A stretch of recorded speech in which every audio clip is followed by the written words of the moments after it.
very good afternoon. You're watching Lunchtime News on TV1. I'm Michaela Fernando. Before we head into more news in detail, here's a look at headlines.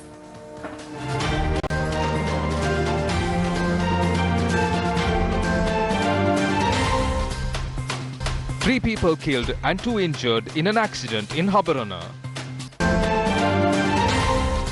STF arrests 3 suspects in connection with murder of Anamalu Ranga. MP Duminda Disanayaka's views on the decisive party in the upcoming presidential election. Indian fishing vessel watched ashore in Devala.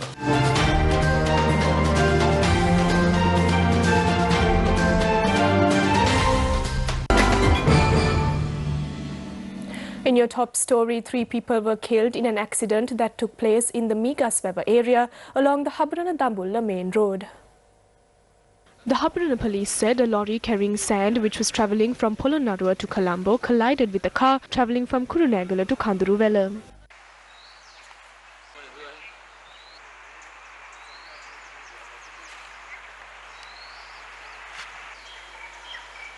Two women and a man who were travelling in the car died from the accident. The victims, aged 40, 27 and 33 years, have been identified as residents of Kanduruvela, Polonnaruwa. 2 other people who sustained injuries were admitted to the Dambulla base hospital, while one of them was transferred to the Kandy General Hospital. The driver of the lorry was arrested by the Habarana police. He is due to be produced before the Kakirava Magistrate Court today. The Habarana police are conducting further investigations into the incident. 3 suspects were arrested for killing 2 people using sharp weapons near the Madampitia cemetery in Grand Pass. Anamalu Ranga, an organized criminal, was also among the victims. The police media spokesperson SP Ruwan Gunasekara said 2 swords were also discovered from the suspect's possession.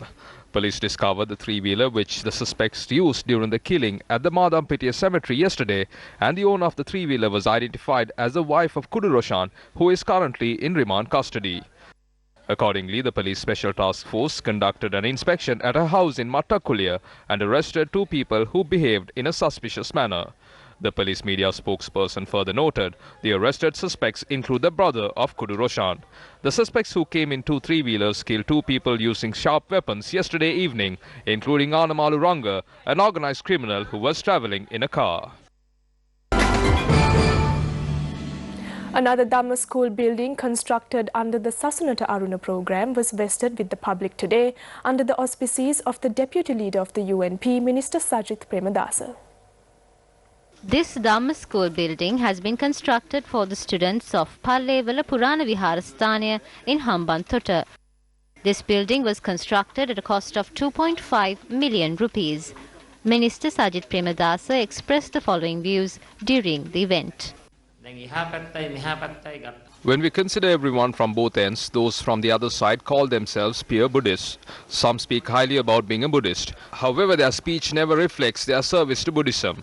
Those who speak highly of Buddhism have never even renovated a single temple. There are 1,125 temples in the country which do not have shrines. We have constructed 1,125 shrines. This is how we practically uphold Buddhism in the country. A group of members representing the UNP at the provincial council and local government levels convened a media briefing in Katukuranda yesterday.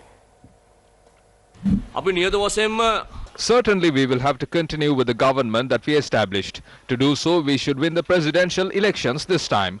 So the one who can win the elections and the one that people want is the Deputy Leader of the UNP, Sajith Premadasa. We request from our leader, all levels in society want Sajith Premadasa. As a result, we are requesting the leader of the UNP, let's not ignore the request of the people. Now see, 75% of Central Working Committee is favouring Sajith Premadasa. Also 80% of MPs are favouring Sajith. Also there are 38 out of 39 organisations and parties worked with UNP in the last elections, and 80% of them want Sajith Premadasa. In more news from the political arena, several events have been organised from Kataragama to Tissamahara to welcome the SLPP presidential candidate Gotabaya Rajapaksa. Gotabaya Rajapaksa attended an event organised in Thissamahara today. The event saw the participation of Chamal Rajapaksa and Namal Rajapaksa as well.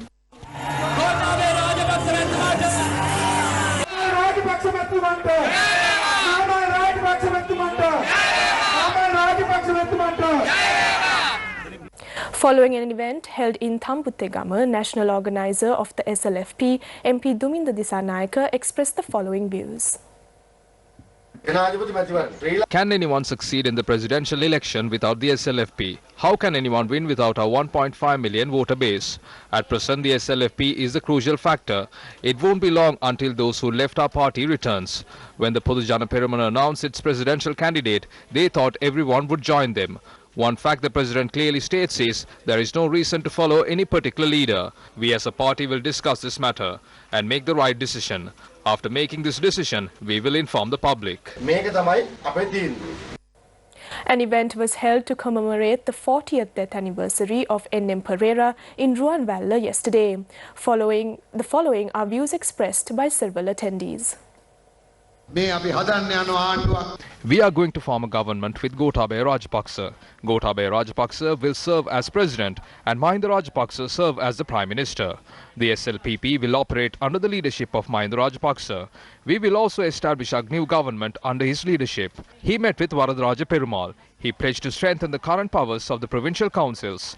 Leaders representing 8 Tamil political parties, including Varadaraja Perumal, were present. They said they are against anti-imperialism and their aim is to provide support to us to establish an anti-UNP government. We cannot prevent Sri Lanka's parliament from becoming the most corrupt parliament if we do not change the current election system in our country. We must remove these obstacles and change this voting system.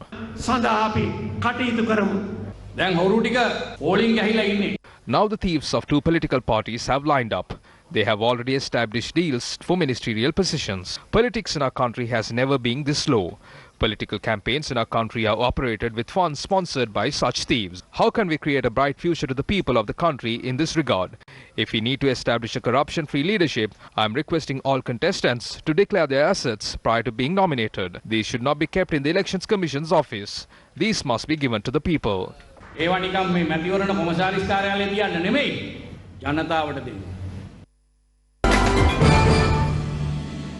The Ministry of Power and Renewable Energy says the water capacity of the reservoirs in the hydro catchment areas have increased by 43% due to the recent heavy rains. Media spokesperson Sulakshana Jayawardena said that accordingly, hydropower generation has increased up to 42% of total electricity generation. He, however, added hydropower generation is still a challenge. In more local news, a fishing boat belonging to Indian fishermen was washed ashore in Dehiwala last night. According to our correspondent, the fishing vessel had reached the coast at around 9 p.m. yesterday.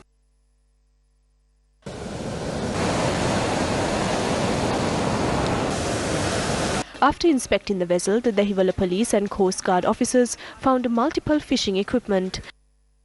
The Coast Guard and the Dehiwala police are conducting further investigations into the incident. Still in your local news, police have arrested a 51-year-old man for engaging in document forgery in Raja Ala Hingurakoda. Police media spokesperson S.V. Ruwangunasekara said counterfeit police reports, driving license, marriage certificates, medical certificates and Grama Niladhari certificates were discovered in the premises. Police seized a computer and 2 printers which were used in the document preparation process. Police further noted 86 official seals belonging to state institutions were also discovered from the suspect's possession. The suspect is due to be produced before the Hinguragoda Magistrate Court. In more cricket news, the Sri Lanka emerging cricket team left the island to Bangladesh today. The touring Sri Lanka emerging team is scheduled to play 3 limited over matches and 2 4-day matches. The Sri Lanka emerging team engaged in religious activities yesterday at the Sri Lanka cricket headquarters. 15 players have been named for the 2 squads which will be led by Charit Hasalanka. The first of the limited over series will start on the 18th while the second and third matches are scheduled to be played on the 21st and 24th of this month. The first of the 4-day matches will start on the 27th of August while Sri Lanka emerging team will play their second 4-day match on the 3rd of September. The Sri Lanka emerging team is set to arrive to the island on the 7th of September following the conclusion of their tour to Bangladesh.